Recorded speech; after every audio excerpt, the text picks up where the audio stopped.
Hey guys, it's Ron over at CTREIA. So hey, I wanted to do a video. I think it's the 14th of the month. It could be off by a day or so. And of course, rents. This is rent time. It's actually a few days late, but that's why I wanted to do this video. So in your lease, so obviously our lease is huge. It's like 28 pages long. There's a lot of things in it. But one of the things in it that helps drive, what am I trying to say here? Drive performance, how's that, for tenants is having a late fee, of course, that's obvious, right?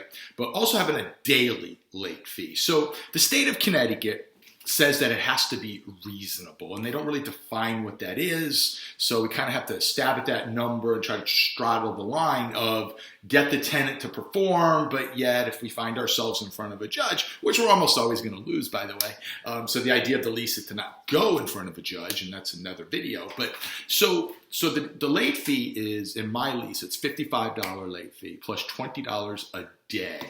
So what happens is today's the 14th, it's 4 days late, right? So it's 55 plus 20 plus 20 plus 20, and I'm not going to try to do that math in my head. 115, I think. And then tomorrow it's 135 if my math is right. So it incentivizes the tenant to speed it along. So out of my whole portfolio, I have one tenant that's late. And I enforce it. He's a good tenant, he'll pay, and we've already worked it out. And that's fine. I don't care if he's 4 or 5 days late because I'm charging him for it. And when I first started in this business, a decade or so ago, I used to get furious. Like the 4th of the month would happen. I'm like, where's my rent? And of course the law is if rent is due on the 1st, they have 9 days after that to pay. Now the rent is late on the 2nd, but I can't charge a late fee really until the 10th. Okay, so rent is due anywhere from the 1st to the 10th. And today, I don't care if they pay on the 10th. I don't. I used to. I'd be like, I want it on the 1st. I want it on the 1st, But now I recognize most tenants in the Class C neighborhoods, which is where I service, they're going to pay towards the end of that cycle. So I get most of my rents around the 8th or so. And I'm fine with that. But on the 11th, you owe me $55. On the 12th, you owe me $75 if my math is right. So it is $55 plus $20 a day, okay? So that daily speeds them up, and it works, right? So it's a carrot and a stick approach, and I do charge it.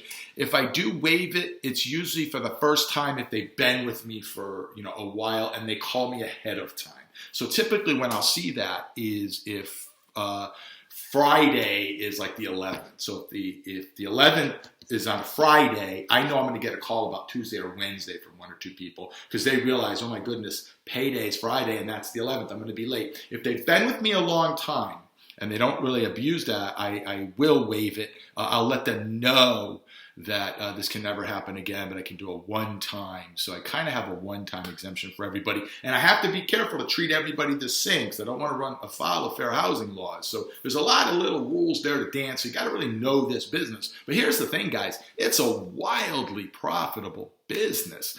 Just today, I posted on Facebook, inflation has jumped 9.8%. Guys, if you're putting your money in savings, you are saying that here's my money. You're basically buying a stock that's going down almost 10% a year. And it's going to go down now.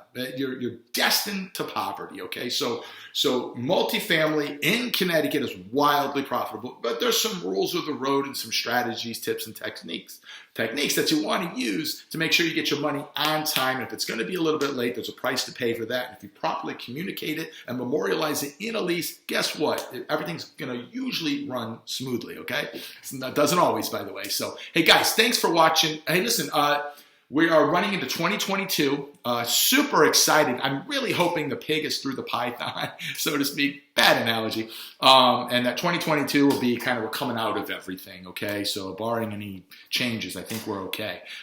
First meeting of the year is January 17th, third Monday of every month, always. January 17th at the Rocky Hill Sheridan. I am super excited. I'll be there. I'm also doing an intro class that Wednesday, a couple days later. I think it's on the 19th. So, guys, thanks for watching. Have a rocking day, and we'll see you in a couple weeks. Happy holidays.